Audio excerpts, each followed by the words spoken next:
What is up, figure action fans? It's me, the true Star Screamer. Not sure which channel I'm putting it on. If I'm putting it on the figure action page, which of course you can catch me every Thursday, or if I'm putting it on my channel, which of course that means 3 of you see it. And yes, I know, no effort, you're one of them. But we are looking at the G.I. Joe Classified series Baroness from the Snake Eyes G.I. Joe Origins movie. There's a lot to say about this figure. I'm really looking forward to talking about her. When I saw these, when I was at a Target, they had just about some of the initial figures on there. They had Snake Eyes, they had Storm Shadow, and I will admit, they did not appeal to me. I thought they had a very low accessory count, and I wasn't the biggest fan of some of their construction. May still go back on Snake Eyes, not sure, but I'm definitely not a fan of the Storm Shadow. Thing is, like, this is number 19. So if you have a good geek compulsive disorder, if you want to get all your numbered boxes, yeah, you gotta buy them. When I saw the Baroness there, though, something really did catch my eye about her design. We're keeping this clean, and it is actually all for the clean reasons. This is actually a very cool figure. Spoiler. The packaging of this is really nice. In the background, it has the Arashikaji symbol in the back of it, which, by the way, means fire over water. Which is really cool if you look up the history of it. Basically means that you stop and contemplate before getting into trouble. I kind of like that. But you do have the symbol breakdown for their stats on there. Oh, sorry about that. The back is Snake Eyes. I kind of would have wanted more art of the Baroness, to be honest. Though this is pretty cool with the dragon in chains. And you do get some original artwork with the Baroness on there. And of course, she's here at the front. I kind of would have liked to have had the actress on the back, to be honest. But the box, very nice presentation to this. It's got all her accessories up on here, and we'll kind of go over those in a minute. But enough about the box. Let's talk about her. Okay. There is a lot to be said about this figure. A lot of it's positive. There are very few negatives. I do have a couple, but not many. First of all, her presence is great. The uniform is very much the Baroness. They made a couple stylistic changes, namely with the hair and a little bit of the uniform, but aside from that, I mean, this is, oh yeah, that's a Baroness. I of course have the classified Baroness over here, and one of the reasons why I didn't want to get too much into the Snake Eyes movie stuff is I'm collecting the classifieds. But I plan on using her as almost like an underling to the comic Baroness, or sorry, the classified series Baroness. In fact, I almost want to get a second or even a third one of these to kind of make her like her own little, widow assassin squad type of thing. I mean, that's how much I like this figure. Yes, I want to army build her. Mentioned before, when I saw Storm Shadow and I saw Snake Eyes, they did kind of leave me wanting a little, and a lot of that is with the accessory count. Hers is decent, especially for being, with being a female buck figure, but you get you get not one but 2 of the daggers. They're kind of almost like machetes. I like the design a lot. Go ahead and put her down for a second. If the camera focuses, this does have a snake head for a handle. That is just flat black, but it is sculpted there. And we've got the silver blade on here. Fits nicely in the scabbard back here. So she's got 2, so she can hold all her weapons at once. She does have a peg hole in the back for a backpack that she does not have, but we could probably use any of the classified figures stuff as well as any third-party stuff that's designed for G.I. Joe figures. The belt is a separate piece as well, and then she has this machine pistol. This is just a flat painted black Oh, with a little bit of brown, it looks like around the cylinder. unless that's just the texturing of the plastic.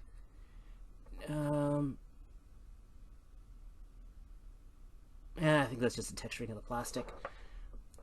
I am probably going to take a dry brush to both the dagger handles and the gun just to kind of bring out the detail because they are really sculpted nicely. Also, the glasses are separate, but be very careful when taking them on and off. I did almost fold them and not in the ways you're supposed to, so that plastic is very weak.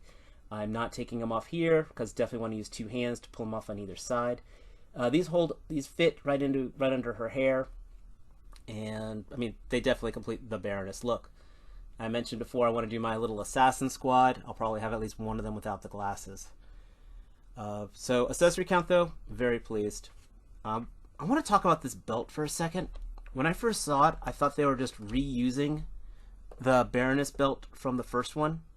And I'll just bring her over because I know we'll be doing a little more comparisons in a second, but I do want to mention they're definitely different belts. This has a scaling, the cobra symbol is larger. This one has more pouches. Of course, this is holding pistols in the back, while this one's holding daggers. Also notice I've knocked this tray, and she's standing still. That's going to be a really cool thing to talk about in a minute, especially with how her feet are designed.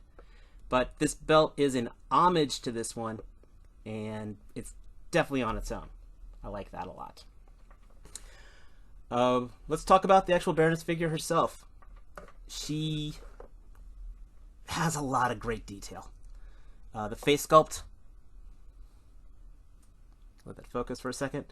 I haven't really looked at the actress much, to be honest, for the movie. I'm not super interested in the movie, to be frank.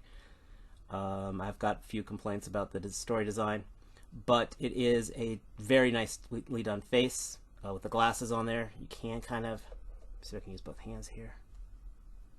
I just don't want to break these glasses. Can take them down, give like the evil librarian look. But they go up there nicely. The armor, it's got scaling on the bodice area. I do like the fact that this is modestly covered, so they don't have to go completely for the aesthetic per se, if you know what I'm going at. The scaling comes down, so it looks like the leggings are going over the bodysuit. So she is like wearing additional armor. She has nice gauntlets. The boots themselves have leather folds to it, and she's got these high heels, which when I saw these, I was very apprehensive. Anyone who's got one of the early Black Widow figures knows what I'm talking about, or early Scarlet Witch figure. But she stands well on them. That's a wonderful thing unto itself. I said, love the detail on here. The hair, really well sculpted. So she has a distinct look, but she is definitely the Baroness or a female Cobra assassin. Notice with the hands, she's got 2 trigger fingers, but it holds the dagger and the gun perfectly.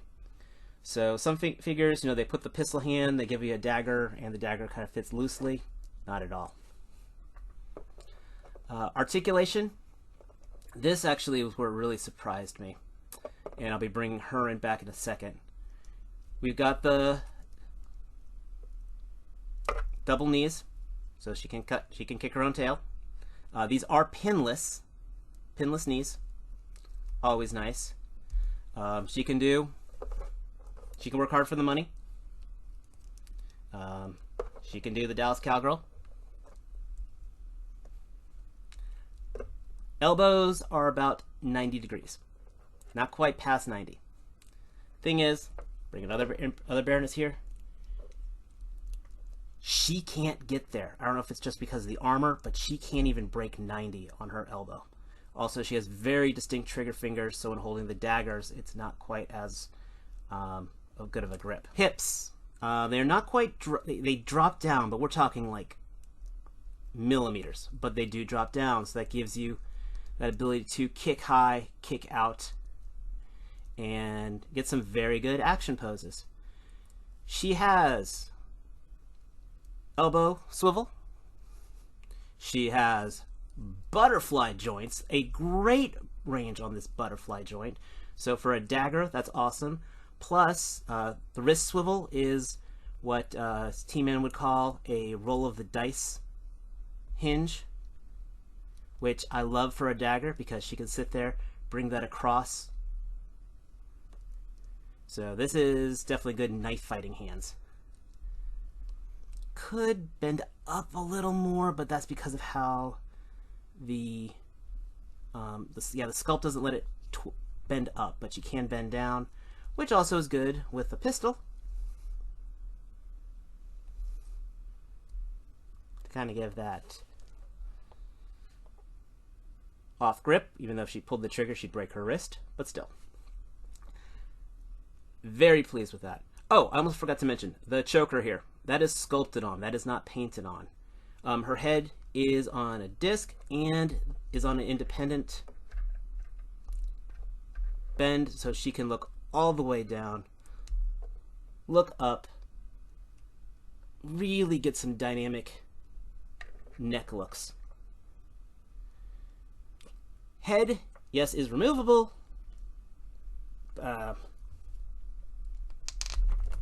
But this ball peg is much smaller than any of the other classified figures, so I can't do a head swap with her and the other Baroness, or really many other Marvel Legends. That kind of let me down, so I can't do too many head swaps to make her distinct, to kind of reuse this buck, which is a darn shame, because this is a great, great female buck.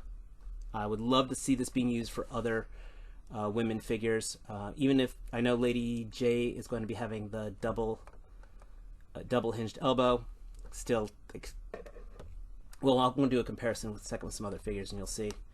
Does not have really an ankle pivot. I mean, it can twist, but doesn't have a real pivot.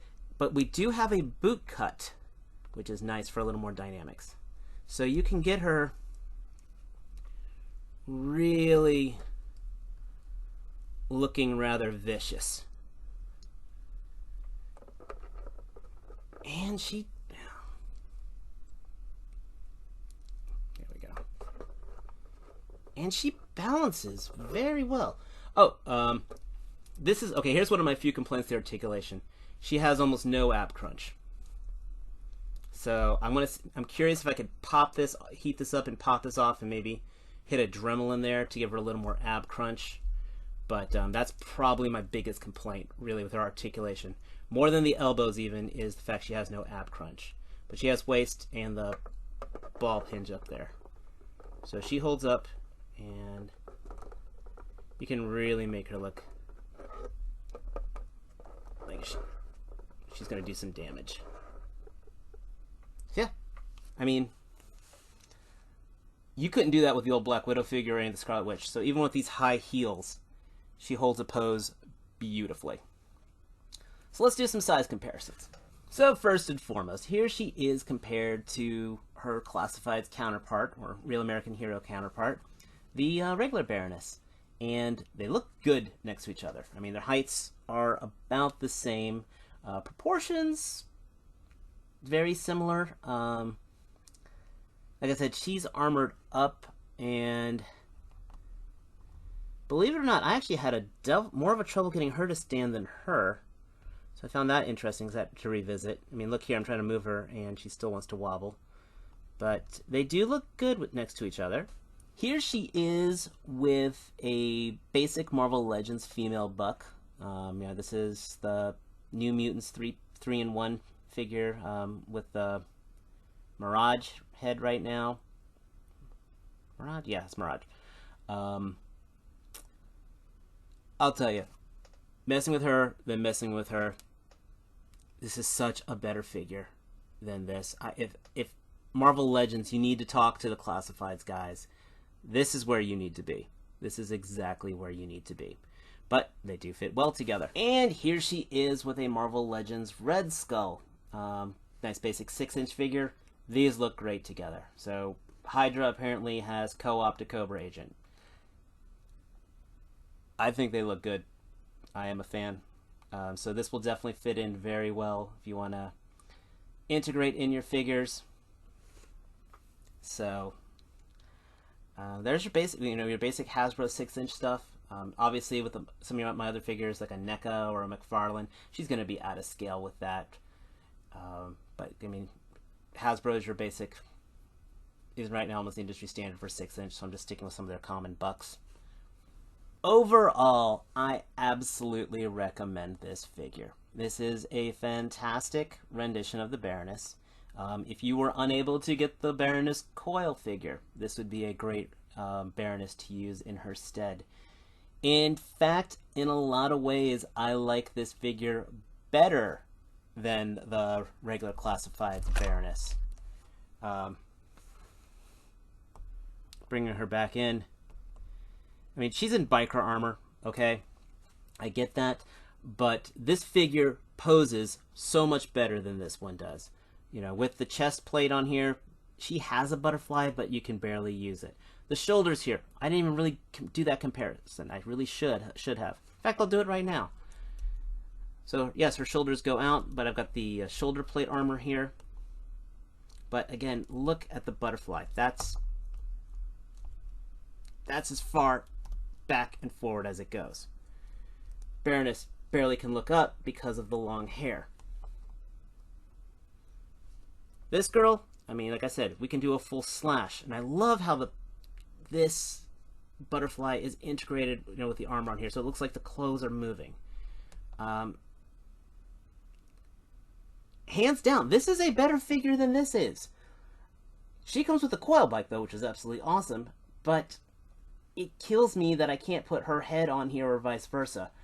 I plan, like I said, of trying to army build her as a female assassin core. What I'm going to do is I'm going to paint the chokers a distinct color to kind of use that to tell them apart, and possibly paint additional highlights on here, which I think will look really cool. Like maybe give one red highlights, another one silver highlights, just to give them some personality. But absolutely, you see her in stores, buy her. It's a fantastic femme fatale figure. It's a fantastic female figure. If you're a Cobra fan, it's a great Baroness. She could be your Baroness over her if you can get past the short hair. Can't really say much more. If you do enjoy this, please give us a like. If you do want to throw in your own 2 cents, please give me a comment. Please catch us every Thursday on the Figure Action Podcast. Thursday nights, 9 p.m. Eastern Standard Time. And it's been fun doing a review again. I'll catch you guys next time. Peace.